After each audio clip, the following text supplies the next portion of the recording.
Dear students, I am Rakeshwar.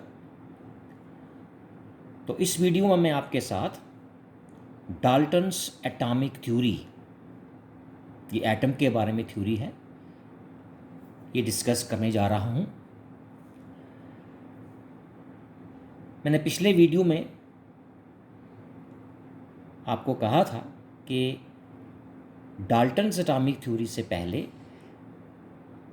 Elements, compounds और mixtures, इसके बारे में ज़रा रिवाइज़ कर लें। तो मुझे उम्मीद है कि आपने इसको रिवाइज़ किया होगा, क्योंकि उससे इस थ्योरी को समझना जो है, अंडरस्टैंड करना थोड़ा आपके लिए इजी हो जाएगा। तो मैटर आपको पता है, anything which has weight and occupies space,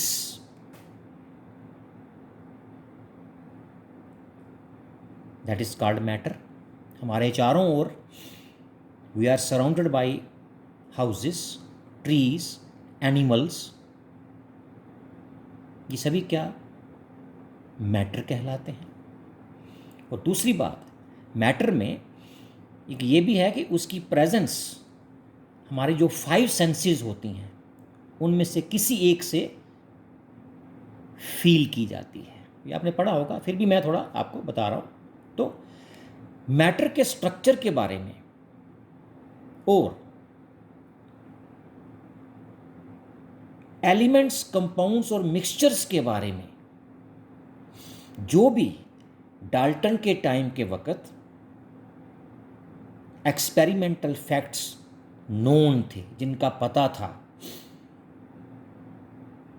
उनको डिस्क्राइब करने के लिए क्या कहा मैंने कि मैटर के स्ट्रक्चर को डिस्क्राइब करने के लिए और जो भी एलिमेंट, कंपाउंड और मिक्सचर्स के बारे में facts at the time of Dalton पता थे, उस वक़्त पता थे, और लॉज ऑफ केमिकल कम्बिनेशन को भी एक्सप्लेन करने के लिए जॉन डाल्टन ने ही put forward a theory known as Dalton's atomic theory. उसके मेन पॉइंट्स मैं आपके साथ डिस्कस करूंगा। तो पहला पास्टुलेट या पहला पॉइंट इसका है कि matter is made up of extremely small indivisible particles called atoms. कि मैटर जो है, anything which has weight and occupy space, वो मैटर होती है। वो अल्टीमेटली यानी कि एक्सट्रीमली स्मॉल इंडिविजिबल पार्टिकल्स का बना हुआ है। Indivisible means that which can not be divided further, यानी कि हम कह सकते हैं कि एटम मैटर की सिंपलेस्ट फॉर्म है, which can not be divided further. ये डाल्टन थ्योरी का फर्स्ट पॉइंट था। अब दूसरा पॉइंट है, मैंने आपको कहा था कि एलिमेंट के बारे में पढ़ें।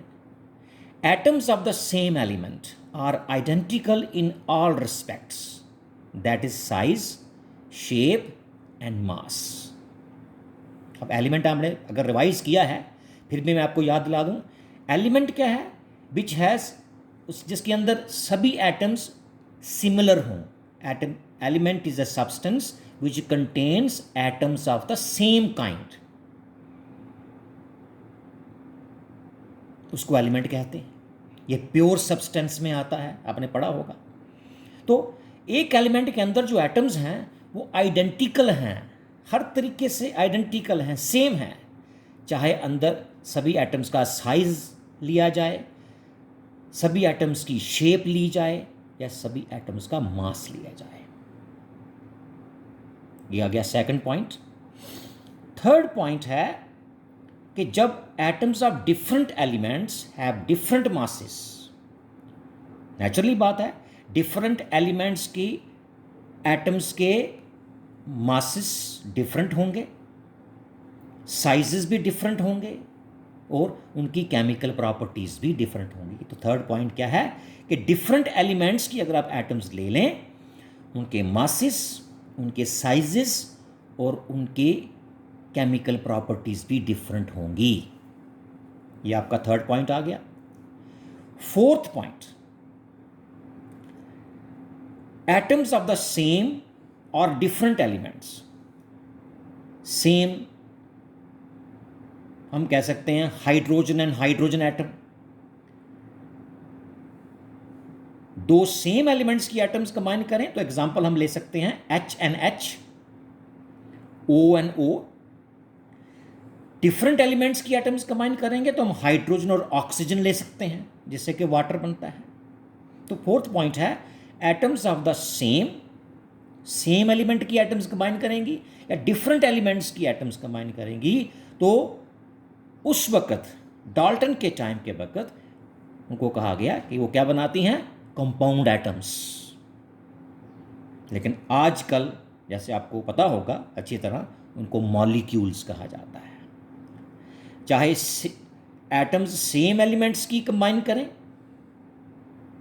चाहे एटम डिफरेंट एलिमेंट्स की कंबाइन करें, HHOO सेम एटम्स आ गई, या HNO डिफरेंट एलिमेंट्स हो गए, तो उनकी जब एटम्स कंबाइन करती हैं आज की डेट में उसको मॉलिक्यूल्स कहा जाता है। लेकिन यहाँ मैं आपको एक बात बताऊँ, ये पॉइंट क्लियर करूँगा फोर्थ पॉइंट पे, कि जब दो सिमिलर एटम्स कंबाइन करें तो उसको कहते हैं मॉलिक्यूल ऑफ एन एलिमेंट। जब सेम एटम्स कंबाइन करें, मॉलिक्यूल वो भी है लेकिन वो मॉलिक्यूल ऑफ एन एलिमेंट। अब H2, O2, N2 molecule of the element कहा जाएगा। डिफरेंट एलिमेंट्स की एटम्स कंबाइन करेंगे जैसे HNO, H2O for example water, तो इसको भी क्या कहा जाएगा, मॉलिक्यूल ऑफ ए कंपाउंड, क्योंकि यहां दो डिफरेंट एलिमेंट्स कंबाइन कर रहे हैं, दो एटम्स डिफरेंट एलिमेंट्स की कंबाइन कर रही हैं वाटर मॉलिक्यूल में, तो इसको आप कंपाउंड भी कहते हैं। डिफरेंट एटम्स जब कंबाइन करते हैं कंपाउंड कहते हैं। तो सेम एटम्स कंबाइन करेंगे तो molecule of an element, different atoms combine करेंगी तो मॉलिक्यूल ऑफ ए कंपाउंड, और सिंपली कंपाउंड आप कह सकते हैं। ये डिफरेंशिएशन आपको पता होनी चाहिए। Fifth point, when atoms combine with one another to form molecules, जब एटम्स एक दूसरे के साथ कंबाइन करती हैं और मॉलिक्यूल्स बनते हैं, ये जो है they do so in simple whole number ratios.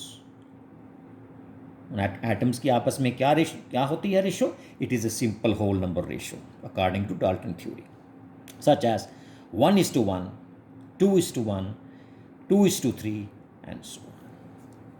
ये फिफ्थ पॉइंट था डाल्टन थ्योरी का। सिक्स्थ पॉइंट है atoms of two elements may combine in different ratios. दो डिफरेंट एलिमेंट्स की एटम्स डिफरेंट रेशोज में कंबाइन करके मोर देन वन कंपाउंड भी बना सकती हैं। एग्जाम्पल है सल्फर और ऑक्सीजन, एटम्स जब कंबाइन करती हैं तो two different compounds are formed, SO2 and SO3, और SO2 में एटॉमिक रेशियो है 1:2 और SO3 में एटॉमिक रेशियो है 1:3। तो सिक्स्थ पॉइंट में फिर रिपीट करूंगा, atoms of two elements may combine in different ratios to form more than one compound.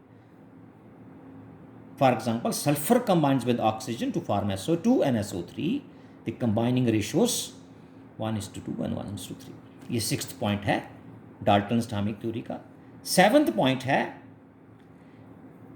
an atom is the smallest particle that takes part in a chemical reaction। Chemical reactions आप पढ़ते आ रहे हो 9th standard से। तो chemical reaction में जो smallest unit या smallest particle जो पार्टिसिपेट करता है वो एटम होती है। इन अदर वर्ड्स हम कह सकते हैं whole atoms take part in a chemical reaction. पूरी की पूरी एक एटम रिएक्शन में पार्टिसिपेट करती है। तो स्मॉलेस्ट यूनिट जो रिएक्शन में पार्टिसिपेट करता है वो एटम ही होती है। और एट्थ है एंड लास्ट पॉइंट है atom can neither be created nor destroyed. जैसे आपने first law law of chemical combination में फर्स्ट लॉ था law of conservation of mass, ठीक है। तो उसी से रिलेटेड है ये कि atom can neither be created not destroyed, क्योंकि सिंपलेस्ट फॉर्म ऑफ मैटर जो है वो एटम है। वहां आपने पढ़ा matter can neither be created not destroyed, तो क्योंकि एटम जो है सिंपलेस्ट फॉर्म ऑफ मैटर है, तो वही पॉइंट है, an atom can neither be created not destroyed, ना ही आप उसको क्रिएट कर सकते हैं ना ही डिस्ट्रॉय कर सकते हैं। तो ये 8 पॉइंट्स थे डाल्टन्स एटॉमिक थ्योरी के बारे में। नेक्स्ट वीडियो में मैं लॉज ऑफ केमिकल कॉम्बिनेशन को एक्सप्लेन करूंगा with the help of Dalton's atomic theory, और किस तरह से डाल्टन्स एटॉमिक थ्योरी जो है वो मॉडिफाई की गई रिसर्चेस के बाद, ये डिस्कस किया जाएगा। Till then, thank you very much.